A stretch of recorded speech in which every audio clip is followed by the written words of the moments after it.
Hi, welcome to AVA Gallery. Thank you for joining us tonight for this informal conversation with Bend to the Earth exhibiting artists Sher Kamman and Jack Morris. Sher Kamman. Oh, right.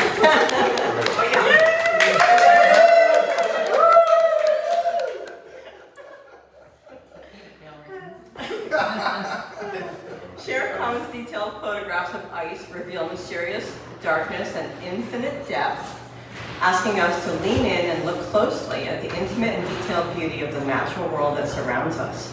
This careful observation raises critical questions about the future of our environment. Jack Morris's work creates space for us to begin addressing these questions, while equally intricate the inverse of Sher's, as they zoom out and offer a stillness from which a sense of hope and direction emerges. So it's my pleasure to introduce the artists, Sher and Jack.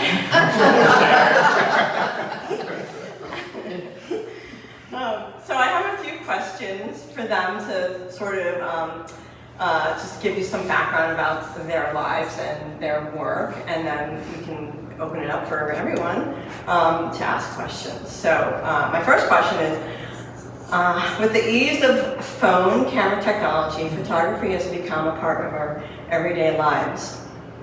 Both of you have chosen to focus on photography as your primary medium. So the two-part question is, can you share a little bit about your background and share the technical stuff about cameras and your process? And what came before this body of work that has pushed you here? Would you like to go first? So background, and then your cameras and all that techie stuff that some of these people all really like hearing about. For sure. And then what has brought you to this moment and this body of work? Okay. I'm Jack Morris, photographer. I grew up in Vermont, really being as active as I possibly could. Really wanted to pursue professional athletics while I was young, and then medical diagnosis kind of ripped the carpet out from under that dream, and I was lost for a number of years figuring out what I wanted to do. Ultimately, I was in Chile during my gap year after high school, and it dawned on me that my iPhone 6 wasn't adequate in the Chilean Andes to capture the magnificent beauty of the world, and just the fact that the world was beautiful and worthy of capturing. So I came home from that trip kind of revitalized, had almost a new lease on life in a way, where I felt hopeful again, and photography helped me feel hopeful again. So I bought a camera after saving up a little bit, and 3 months later COVID started. So luckily for me, I was able to take that time and just go out every single day and take photos. So that's what got me here. I started taking photos really of just nature, kind of like beautiful stuff, anything that stood out to me in my day-to-day life. I mean, Vermont, New Hampshire, pretty much just beauty everywhere you look. So it was really nice, and it was meditative, it was healing. And then that was the first time I really considered myself an artist, not an athlete.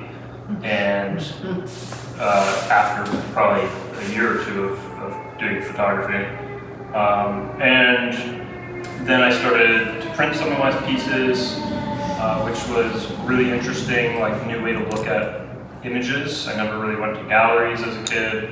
So it was the first, seeing my work printed was really some of the first photography I ever saw printed and larger than on a computer, phone, or a TV screen. And that experience was really, really nice. And I felt like, I could work towards something. So I'm getting a phone call, it's distracting me. But I could work towards something, and I saw that if I could, keep producing artwork, I would be able to travel and meet people and have a fulfilling life. So now, this body of work is, I think, a lot more introspective and contemplative than what I used to take photos of. You know, nothing wrong with a beautiful landscape, but I think, you know, the world we live in is constantly throwing wonderful things and terrible things at us, especially with the ease of our media in our pockets. So for me, taking photos lets me capture the reality that's in front of me, and also draw from all of the media that is kind of influencing my subconscious or conscious mind, and kind of express it, process it, and ultimately end up living with it regardless of if it makes me sad or happy, whatever it is. So yeah, and just on the technical side, I've decided to punish myself by using analog film. So this is my camera that I use. It's about 45 years old. Shoots on film. There's no batteries or anything. The whole thing comes into little parts. And I absolutely love it. It lets me disconnect from like digital devices while I'm in my creative process. So oftentimes I use like a handheld light meter rather than my digital camera or my phone to meter the light. And the whole process is just hands-on, makes you think. Every variable you have to account for, and there's no double checking your results. Until the end. Yeah. Yep. Cool. Thank you. Thank you, Jack. What was the question? So just like your background and like what's led you To to this work. today, and like where was the work before, and like how has it evolved to this body? Okay. So I've been doing photography for a long time in spurts. When I was 6, I ended up with a brown Kodak camera, I guess. And and so, I mean, I had control over my environment, my people, because I could do whatever I wanted, which as a kid was great. And then at different times, you know, my dad was in wildlife management, and so we were always outside, always part of the natural world. Field dog trials in Ohio and duck counts and things like that. So it was just kind of, the outdoors was part of my life. And so I did a 4-H thing when I was in middle school in Wisconsin around banding Canada geese. I mean, so it was just like kind of coming up through. So it's always been there in different points of time. And so, you know, over time, I think that I was really into the beauty part of it. And then as time evolved, it became a bit more abstract. And thanks to George and Ann, who took me to New York City when I first met you, I came across a book by Freeman Patterson. Do you know who he is? He's a photographer in Canada, and there was a book, and it was pictures of sand coming through old buildings, and it was phenomenal. And I was entranced. And I'm a psychologist too, so it was like I thought, wow, that is like incredible. And I just wanted to go there and find out about it. So eventually I went to the website and I found out that they had a lottery for people to put their names in, and then they would choose somebody for the upcoming seminars that were happening in St. John's. And so the first time I didn't get in, the second time I did, and I was a wreck. Because it was right at the time of digital, between digital and, you know, just regular camera, because I had like a Nikon. Well, I should go back a step. When I first got into photography, I had a point and shoot Olympus. I went across country with a friend, and I was shooting in Montana, and it was like 11 o'clock at night, and the light was, the sky was blue, and you know, the colors were gold, and there were telephone lines. And I came back and processed it, and when I got back, were sepia pictures with shiny wires, and I said, I didn't take that, that's a mistake. And the person that had taken photography said, mistakes are really important. Yeah. And you can learn a lot from them, and maybe you'd like to buy a used Nikon here, and we could kind of break it. So that was like one of the beginning points in time. So that and Freeman Patterson really made a difference around composition, and just learning some about fine art, which I didn't know because that wasn't my background. And then up through time, when I came back to see Kirk like 1,000 years ago, 20 years ago, he said, what happened to your photography? Because we were in graduate school together. And I said, well, I had kids and, I got busy. And he said, well, I'm disappointed that you didn't keep up with it. So that was kind of a point to start again. And so it's always been about the outdoors and the landscape and the opportunity to see ice in a different way. And part of it is, I'll pass this around, but I got into this body of work, I didn't realize, because, the unconscious, we're kind of doing things and don't know we're doing things. But I've always wanted to go to Iceland. And so, I'll pass this around. It's like a glacier. And when I first saw it, I was just like filled with wonder, like the immensity of beauty. And so then we've been back 6 times, and so when I went back, it was receding, it would move, and I almost wanted to turn away and not look because it was so painful.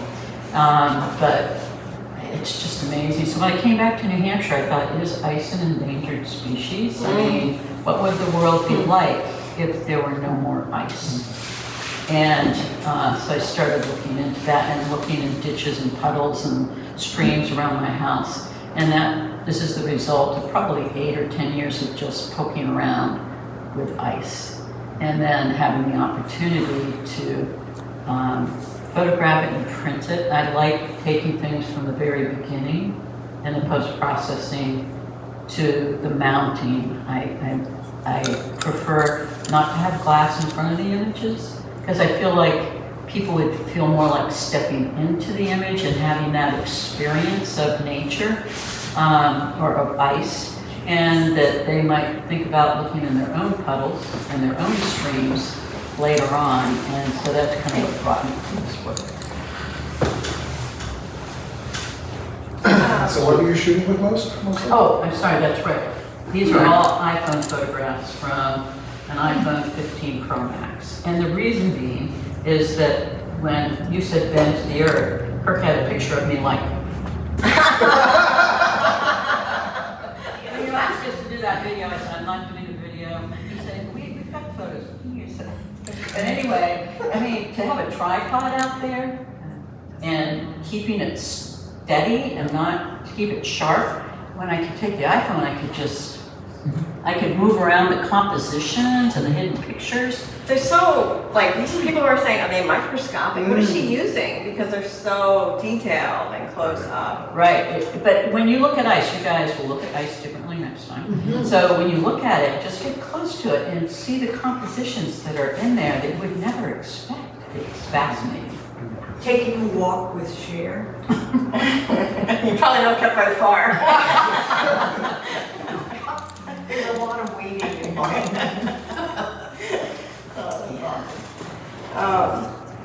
So over to my next question here. So I'm curious about what motivates you to select an image that you consider worthy for printing.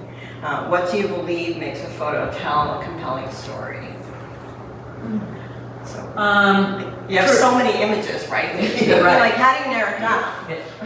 It took a few months. But I think for me, it's like things that are implicit that you've learned through time, like composition. Freeman Patterson was notorious for saying, look at the edges of those pictures. Where does your eye go? What is distracting? What's the focus? But really, when it comes to choosing them, it has to do with the felt sense. It's really not up here. It's really here and in the body. And that's, to me, what makes it compelling image. If there's some mystery to it that has people at the opening said, what are these? And to me that was a compliment because it made them think about things differently. And if they think about things differently, maybe they'll think about ice differently, and they'll think about climate differently.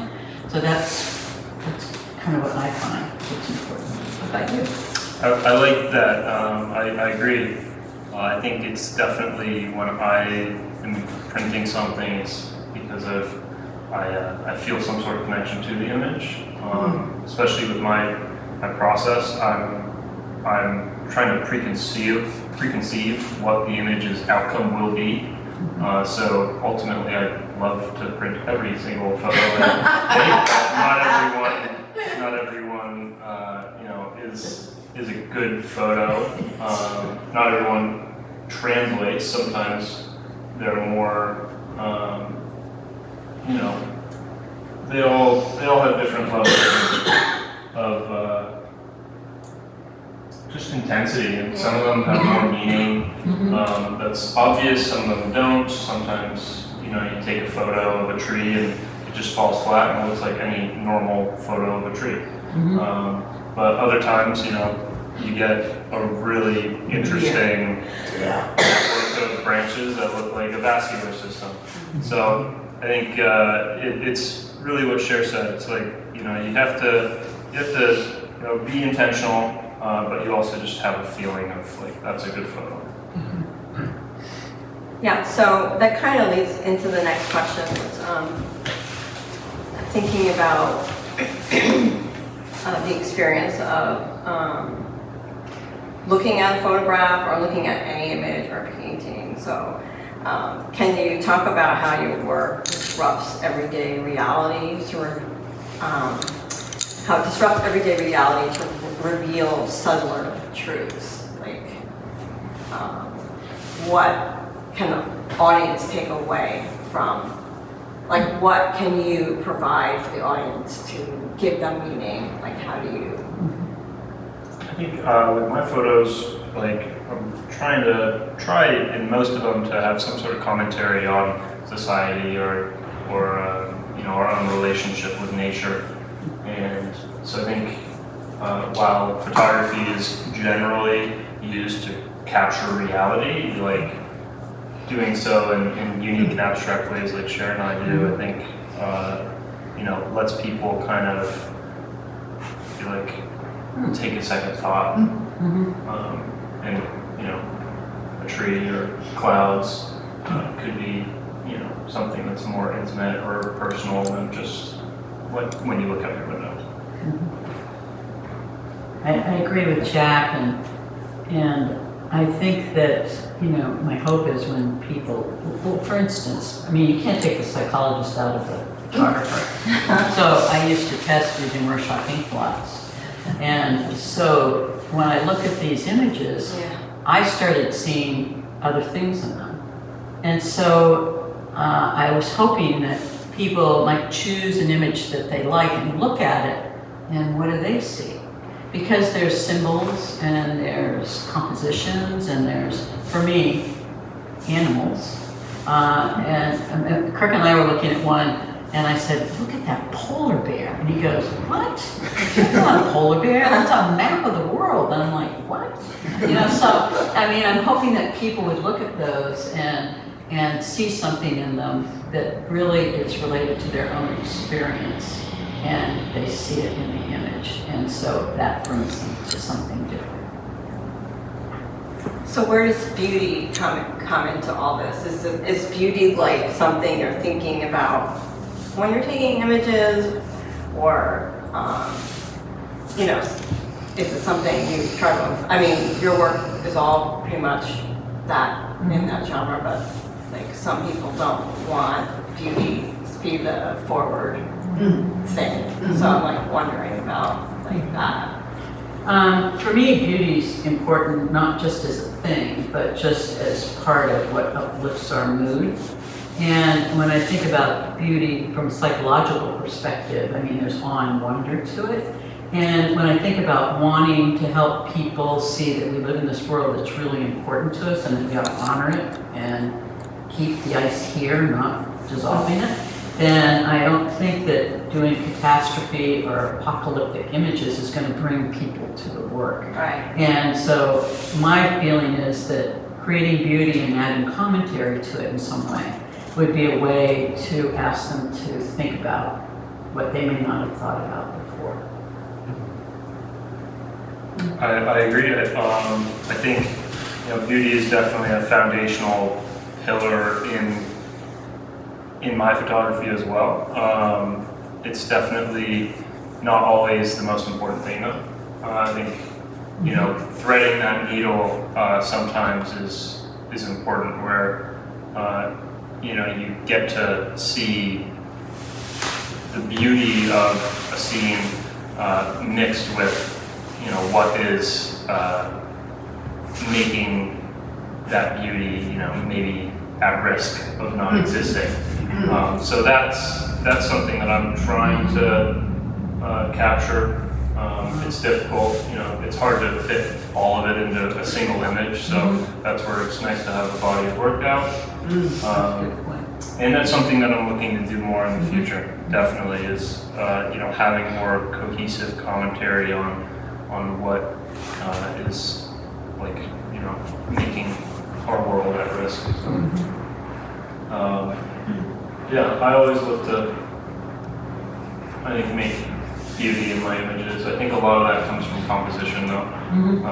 Just like how naturally your eye moves around an image is really important, just for looking at it. So when you're with your camera, are you tell me about the experience for you. Was there long moments where you're studying the scene and looking? Framing an image for me is probably the longest step in the process. So this is like a waist level viewfinder. So 6x6. And look down into it. And I try not to crop my images much more than, or at all, much more than. That's really hard. I don't think I've ever looked through one of these. So it's flipped. That is so cool. Left is right and right is left.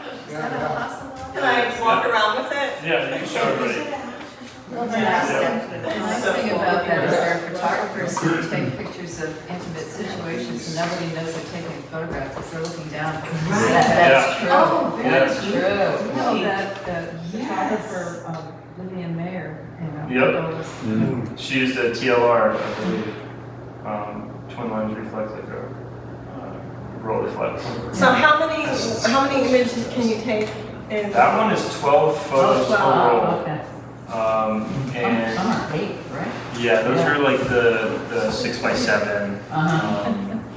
That's fantastic. Like Mamiya's and stuff. But yeah, so 12 photos per roll. Nowadays, each roll is depending on the film stock, $12 to $20. So every time you hit the shutter, it's $1. So you frame very carefully. Yeah. I mean, But if you're printing them, you pop through those dollars too. Are you printing these yourself, or you I'm not send them out? printing these myself. These ones are digitally scanned that I do myself. So in a way, they're all from a digital camera, but not really. They're all from the Hasselblad. But that's a whole other process that's really interesting. Yeah, well, maybe after, Yeah. towards the end, we can And just explain show us that big thing. that thing But, over there. So do you both print your own photographs? I don't. Okay. So I'm in control of the image from when I'm taking the photo, when I'm developing the film, I do that myself. And then I do what's now standard is in the film photography community, is digitizing my negatives. Right. So I essentially scan them or take a photo of them, high resolution, and then there's a software that mimics real film printing, basically. And, so you can get a digital file, that you can then print a trillion times. But I keep these pretty low. I don't print a lot of them. So it goes from analog to digital back to analog, kind of. Well, it's printed through like a high-end digital printer. Thanks.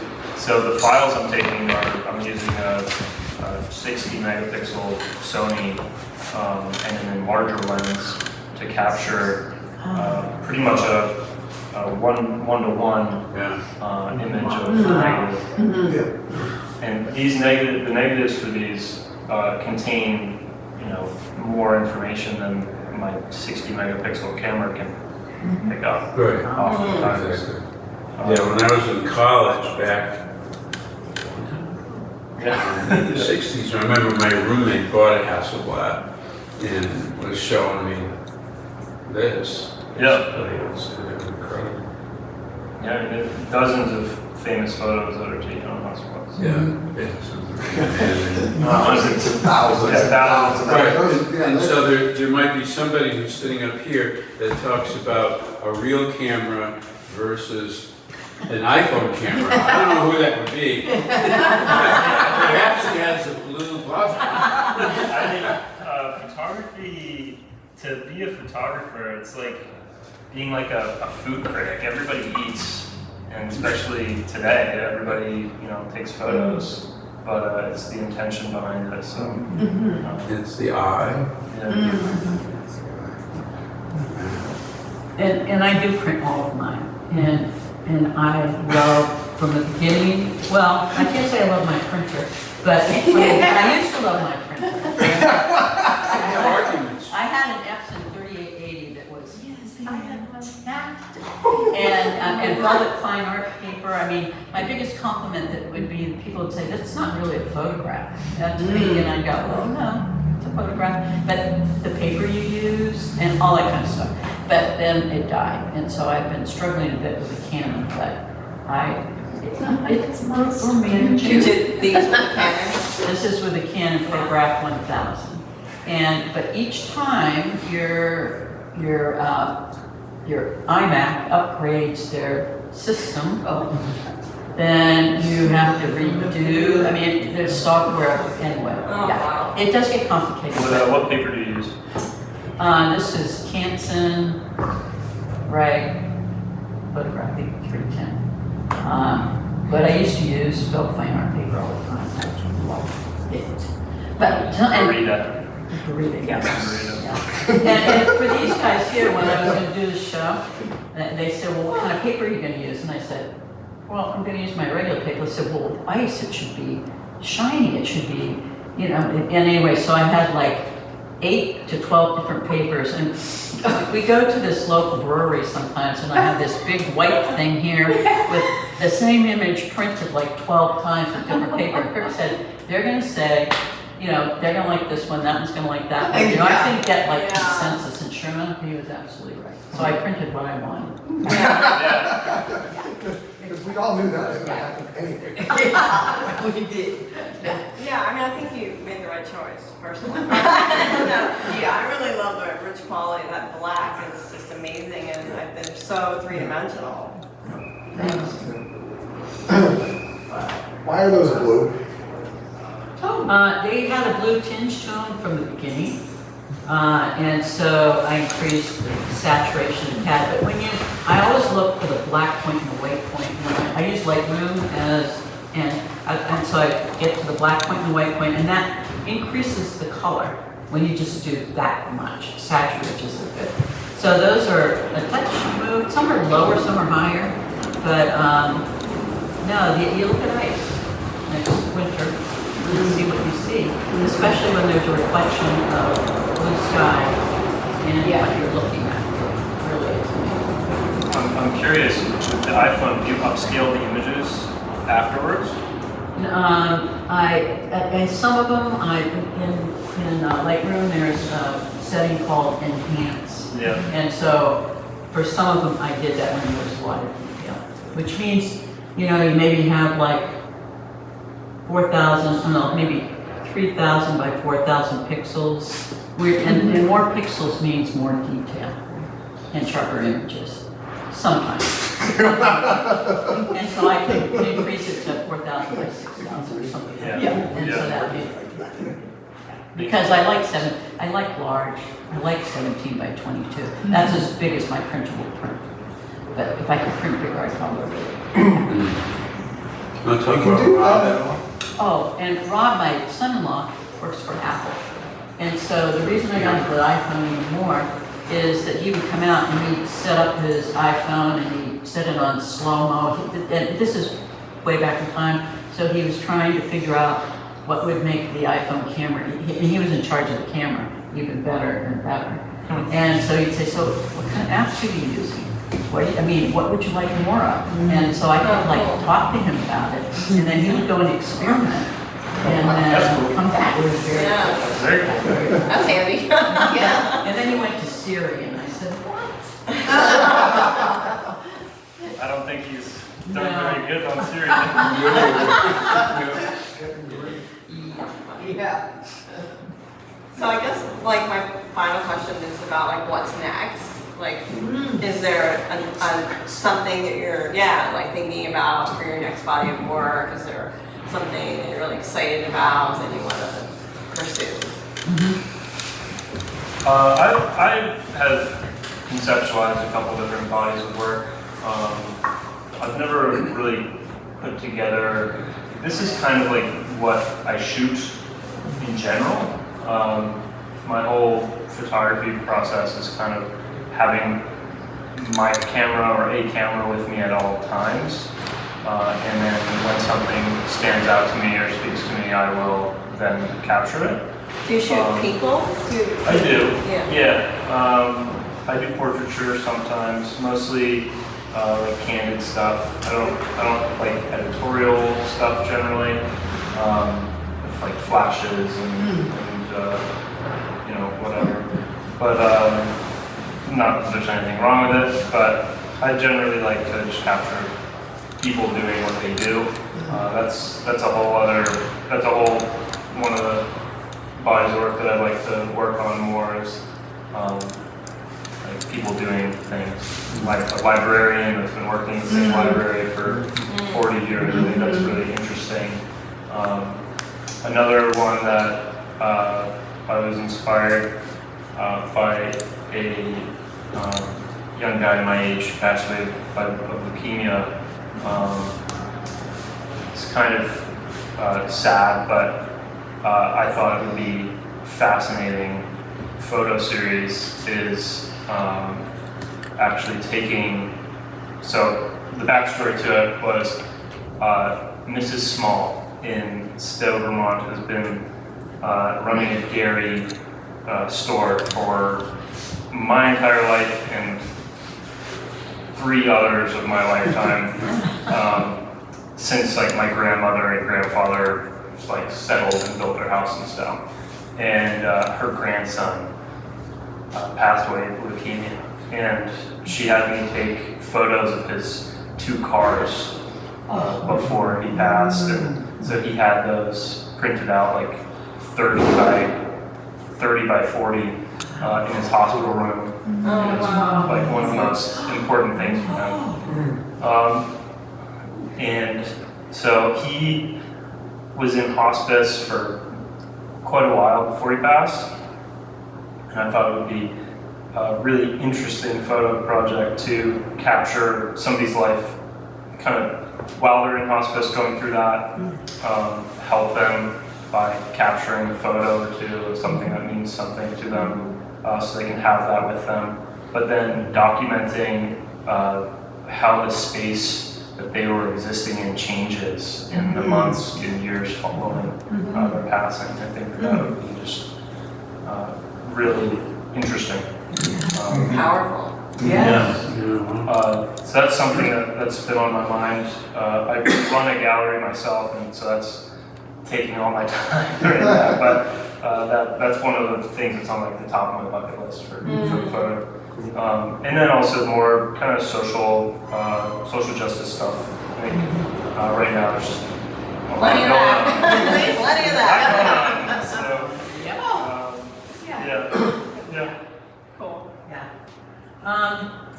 I mean, for me, it's the same thing. It's like, what do I get pulled towards? Yeah. When do I feel that excitement? I've tried in the past to have a project, and it hasn't worked out.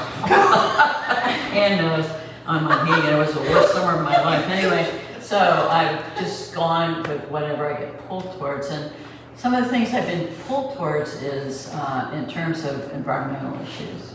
And fog, I know it sounds strange, but, and maybe this is my age too, but fog and how it clears away all of the yuck and leaves you like whatever the minimalistic feeling I like is. that. And Good metaphor there. yeah, Yeah. absolutely. And also, I have been into trees since the beginning of time, so I have a number of them that look kind of ephemeral. And so I have that. And then the other thing that I find myself taking pictures of all the time, it's like always a pathway or a road, and it's indistinct.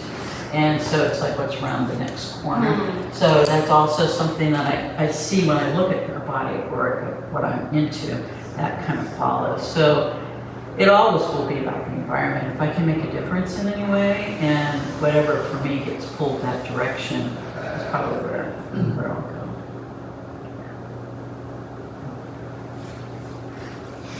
Anybody want to ask something or comment? What did Freeman Patterson say about your images?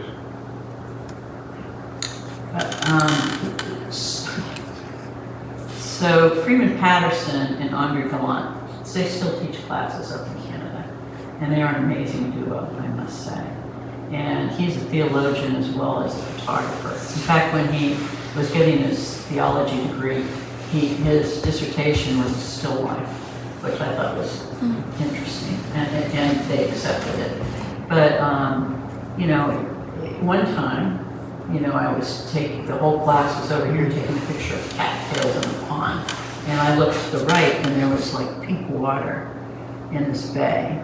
And so I thought I should be paying attention over here, but I turned this way and took that picture. And that was the first time that I felt like, oh, I can do this, because when we had evaluations at the end, we had to choose our 10 best images. He came over and sat next to me, which of course made me cry, and said, I will never forget this image. And it was Oh, wow. so that started me on the road to trusting my instincts. And I'm sure all of us as artists have people who have done that for us. Oh, that's beautiful. Thanks for sharing that. Absolutely. Thanks for asking. He's a good plant. Right. Good point. Jack, have you had done classes, training, and other stuff like that? Absolutely none. I had a great art teacher in high school that I didn't get to do her photography class. And so other than just like my middle school, high school art class, which I think I stopped doing after 9th grade, I went to tech school after that. I am completely on my intuition and just kind of a drive to create things.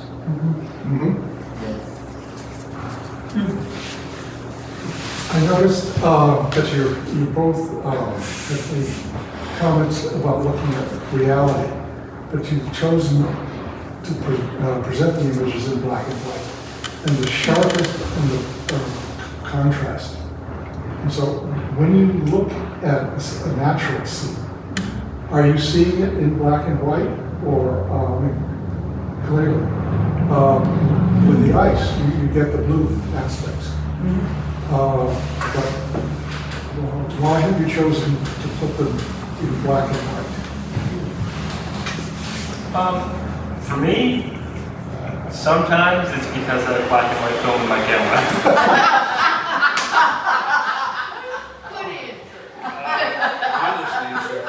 But there was always, you know, the moment I was loading my camera where I was in front of something that I was thinking I want to capture in black and white. But then there's the next 11 photos to take. So I love black and white. I think it's been said before, but it lets you see like the the story without the distraction of color. Not that I don't like color, I probably have more color photos than I do black and white.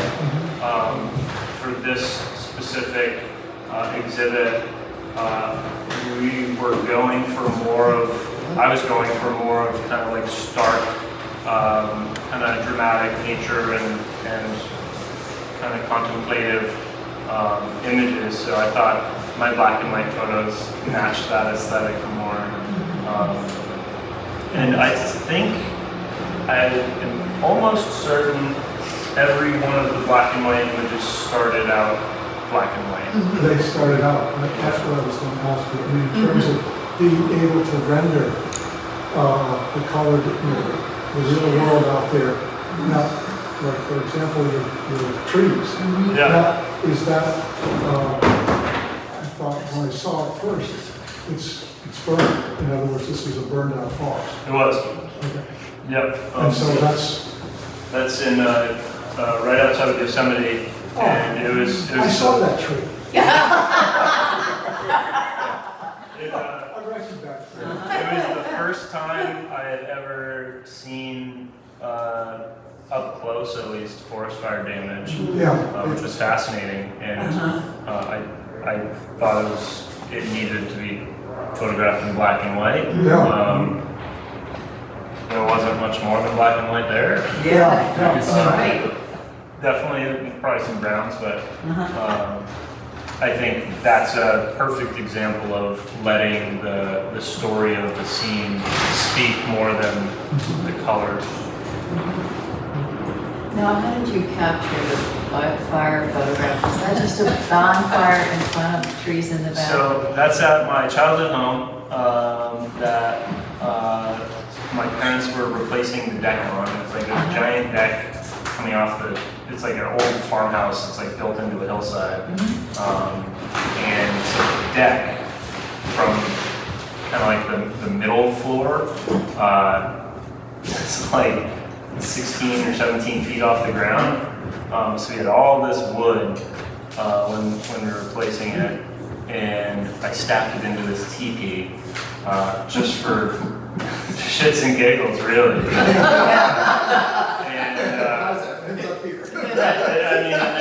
And then I was just, hanging around and thought it was really neat how large the fire was. And it looks, to me, it looks kind of threatening towards the trees. And so, I related to that other photograph. I titled it Coven because when I was looking at it, it's like this yard. It's like a circular kind of yard, and there's all these big trees that have been there for a really long time. And so when I was composing the photo, I got really low. I think I was probably literally like sticking the camera in the ground. And so it had these trees in the frame that were just kind of imposing on it. And so for me, my retroactive meaning of it is, the trees were watching the wood burn around the fire. So. Yeah. And white fire is cool. Isn't it interesting? That's one of my favorite ones. Yeah. Same with me. Well, I mean, the black and white here, I went back and looked because somebody had asked me that question at the opening about black and white. Did you change them into black and white? There are a couple I did, but most of them was just finding the black point and the white point in the images that were already black and white. I took it with color, because it's the iPhone. And then in post-processing, increase the contrast, basically. Kind of get a Leica monochrome. Yeah. Have you ever heard of those? I'll say that The again. Leica monochrome. Yeah. It's like a $12,000 digital camera that only shoots black and white. Yes, Wow. Gary Sampson has one. Oh, does it? Yeah. Does he use it? They're awesome. I'd use one if I could. Yeah, if you have a spare $12,000 sitting around.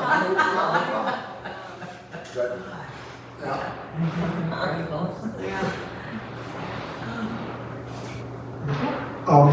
I do, it's so nice to really, to meet a person who photographs ice. It's just, it's great. I'm a frost guy myself. Love it. You know, how do you, I would rather see a nice arching of frost. But you have been able to highlight some of the other forms that are going on. Whereas I seek the regularity of frost. You've got some very interesting other things going on that are not linear or curvilinear. But it's frozen puddles. You're the first puddle picture person.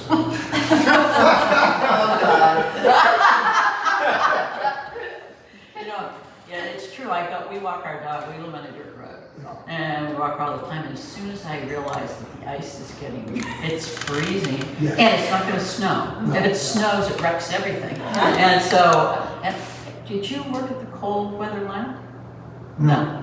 There were people here at the opening that worked at the cold weather lab, and they were fascinating as far as talking about ice. But yeah, it's like so exciting. I say to Kirk, I'll see you in a half an hour, and he goes, yeah, I'll see you in a couple. And because, there's so many designs. Yeah. Yeah. True. Infinite. Infinite. They Yeah, are literally. infinite. And even if you're in one puddle, some of these could have been in the same stream. And streams sometimes are only like this wide. And you're following it down, and oh my God, there's a rock there. And the compositions are spectacular. So are you cropping down? Like, are you shooting, like, how are you using? So what I'll do is say there's a stream that's going down, and different ices, have different patterns. If they're moving, like the guy that did the other ice thing out there. Oh yeah. He comes up. He says, "Come over here, Sher." I said, "Okay." He said, "You see these white lines right here? These white lines mean that the temperature, what did I tell you, was like 35 35 degrees. and flowing. And it's flowing, and that's why you get these white lines here." I mean, he was so excited, but he knew He's this. an ice engineer. He was an ice engineer. It was just fascinating. That's something to talk to me about, but he definitely. So you're shooting, like, the camera that's So I'm down here, Yeah. and I'm looking, I say, now, I'm paying attention implicitly to the composition stuff that we learn and that we like. And so I'm looking here, and then I might move it here, and then I might move it here. I think she Till I get it, till I get it to the place that I really like the composition. And then you crop it, because these are like these. No, these are, when you have an iPhone, there's like a 5x setting, which means you're really close. And so I'm not cropping I may have cropped some, but no, it's really like Probably a for the picture. shape, but that's about it, right? Yeah. How many, Got it. how many square inches do you think, on average, your photos actually capture? Like, is it like a 2-inch by 3-inch area, or like? Yeah, probably. Yeah, About that? about that. Yeah. And they're pretty sharp constraints. Yeah. I should say constraints since iPhone. I need to get rid of that. Yeah, and how do you decide which ones are keepers? And how many do you normally shoot, like, in any given situation? I mean, when I go out to shoot like ice, it could be a few hundred or more. Yeah. And then do you review them on your phone, or do you upload them so you can see? I review them on my iPhone or my iPad. I haven't used my iPad. So usually my iPhone, mostly. But we talked about Freeman Patterson before. He said, don't you dare delete your images for 6 months. Because you will go back and look at them and go, oh, wow, that's not bad. And then if you look at them right away, you go, oh, that sucks. So I'm getting rid of that. And that is true. You do have that tendency in the immediacy to not like something. But do you look back 6 months and read? I have done that just because he mentioned it, and I go like, whoa, that's not Oh bad. my God, Yeah. you must have thousands of photos of ice. I have like 90,000 photos at least on my computer. And, And then how many do you have here? It's all about editing. yeah. Yeah, you could teach a class on that. Yeah. Artists here. Part of my editing sometimes when I'm going out of my mind, I go to Ian and I go, I'm going to show you some images. And just kind of, how do they strike you? Or John, either one. Or George. But, yeah, and it really helps a lot to step back. Yeah. And sometimes you have to step back and let it go for a while, and then come back to it. Definitely. So, This piece happens to be my favorite in the show. This, I love this one. Yeah, I do love too. Yeah, so like, Yeah, me too. like a drawing, it looks good. Yeah. It's very painterly. So I don't think I developed that for a year after I took it. Okay. Sometimes I'm like, I have to develop this role right now. Other times it goes in the bin. To develop them, which currently has 14 roles. And so, like, and then when you develop them, you don't always, see it right away. Mm-hmm. You have to go away. Yeah. Yeah. Are you developing yourself or are you sending them out? Yeah, I'm developing it myself. So I'm using like cine-still developing kits. So they pretty much have all the chemicals that you need in dry form. You add them to water, mix them up, get them up to temperature, and then you have to get your film in the developing tank in the pitch black. But then once it's in the tank, you can pretty much, if you have your chemicals up to temperature, do the thing, and it takes anywhere from like 10 to 15 minutes to develop two rolls. Wow. No red light, Yeah. no smell of hypo. Oh, no, there's lots of There's smell. still smells. Oh, yeah. Okay, that's Yeah, good. you're still using like the Blix bleach fixer. Oh, yeah. Oh, so I lost a few brain cells in the dark. Oh, That's that why. explains a That lot. explains your husband, is that what you said?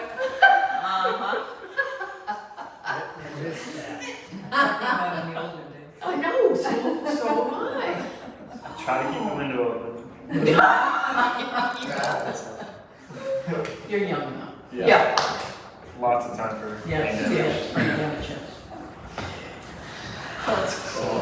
Anybody else want to ask anything, or do you want to look at Jack's, what is that thing over there? That's just my scanning setup. That's how I take Yeah, time. you don't buy a scanner anymore. No, yeah. But you scan with your digital camera.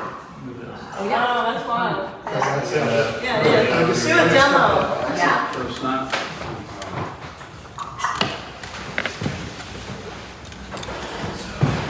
Really not that complicated, but it did take me a couple of years to kind of get to this point.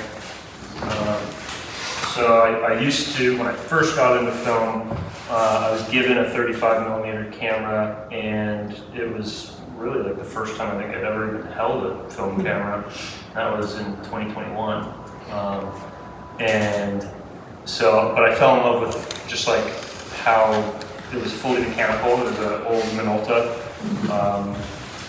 And so when I first started, I was sending off my film to get developed at a shop. And then I pretty quickly started just shooting on film more and more.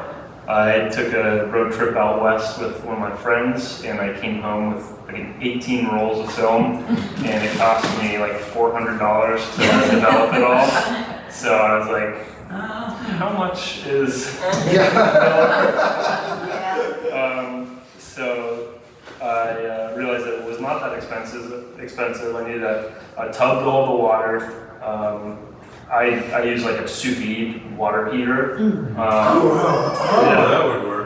Yeah, because you only need it to get to 102 degrees. So it's like you pretty much put in hot faucet water and then let the sous vide get it up to temp. There you go. Yeah. Super easy. Hey, John, I got a sous vide if you want to borrow And it. he never uses, but I need him for a present, so. And so I already had the digital camera.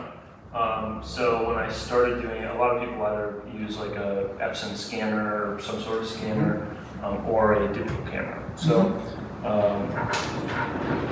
I have this system now. Honestly, I don't know the brand of this, but it's a full spectrum light source that's flat, perfectly flat. and then the film would go and sit right on top here. It's honestly, if you think of it as like, it's almost like a 1-to-1 inverse of an enlarger. So rather than the light source projecting through the film from above down on the paper, it's the light source below the paper is projecting up into the lens. And I am using a old enlarger lens. It's a Schneider. I think it's a Schneider 80mm lens built for an enlarger. So there's no focusing mechanism or anything on this. So I've actually adapted it to this bellows system. That's the way to go. Has a whole network of adapters. So I have a Sony to Minolta adapter, and then yeah, and then I have the Minolta to Minolta, and then on here, I believe. Why are you using a Sony? Like, the Sony's just the brand that I got into photography with. okay. Yeah. So when I first got into photography, I was into kind of like astrophotography, and Sony's known for having really good noise in low light. Noise on a digital sensor is basically like film grain. So it's like digital looking kind of stuff that is distracting. You want clarity. Sonys are good for having clarity in low light. And so I had a Sony a7 III, this is a Sony a7R IV. The a7 III probably scanned at least half of these. And you might be able to tell the difference if you really, really looked. But the benefit of the enlarger lens is they're designed to project a flat negative onto a flat piece of paper. So I'm capturing it with that lens, so I get perfect corner-to-corner clarity. Whereas if you're using like a macro lens on a normal macro lens, you'll get some vignetting and some fall off of clarity. Yeah. Cool. Wow. Yeah. Cool. And you just learned all this from like your, fumbling your way through. Pretty much. YouTube. Yeah, YouTube University. Right. So true. I'll figure it out later. But yeah, so mostly, well, honestly, not even YouTube. Like a lot of trial and error. I mean, technical stuff like that. When I first started scanning my film, I got like a $30 light tray off of Amazon because I saw on like one YouTube video that's like you could do that. So it was the least money possible is the name of the game. And so that eventually evolved into this through looking online. But in terms of like the actual photography and learning about my camera, a lot of it's just trial and error. Cool. That's very cool. Yeah. Thanks for bringing that down. Yeah.